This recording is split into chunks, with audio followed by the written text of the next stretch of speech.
Well, let's get more on this story from our channel's business editor, Bosin Omofai, who joins us live on the program. You're welcome to the program. My pleasure. Now, let's look at the size of the Gambia and the amount that is missing, $11 million. What effect is it likely to have on the country?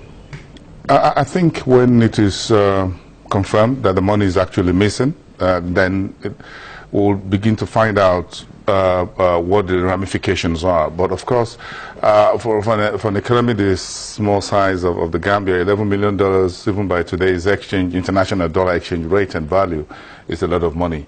One of the smallest countries in West Africa by population, by economy the size, farming, agriculture, fishing, and of course tourism contributing significantly to the Gambia's economy. Is a tourist destination. They are one of the best tourist spots in West Africa, well promoted, well developed as well. So you can't afford not to lose such a money, not particularly at this time. So economically, how self-sufficient is the Gambia, and how soon can the economy bounce back if it's confirmed that $11 million is missing?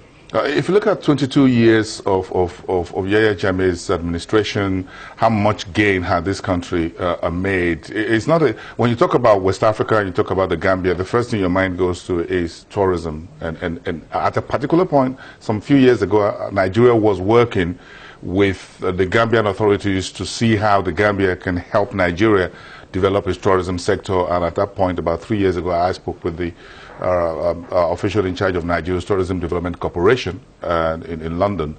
And so the country that's fishing, agriculture was quite okay. But again, if you look at it by poverty rate and human development index, is suffering exactly like the rest of West Africa and many African countries in terms of whether it is education, maternal mortality, or potable water, good roads, and what have you, electricity.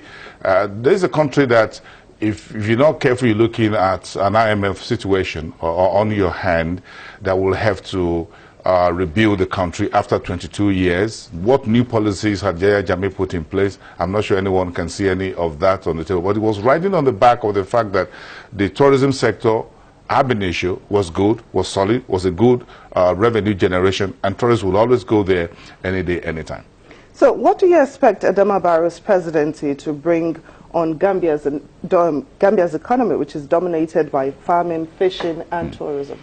I think the new administration will have to look within its neighbors, Senegal to another big neighbor to one side, and the rest of the neighbor. It has a coastline, even though it's a very small country. So coastline, if you have access to the sea, any country with access to the sea it has some good potentials already, so they need to leverage that. Of course, those sea was where you have most of the tourist spots.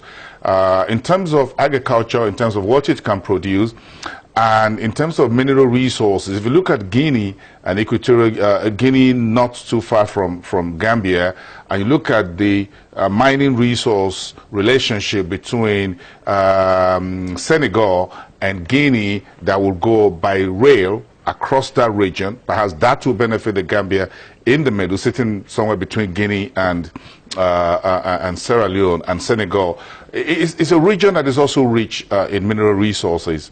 And I think what the president would need to do, the new president, is to unite the country, bring everybody on the table, and begin to look at what economic framework will work, will sustain tourism as number one, will make the farming or the fishing business still sustainable, and ramp it up into more domestic production than hitherto.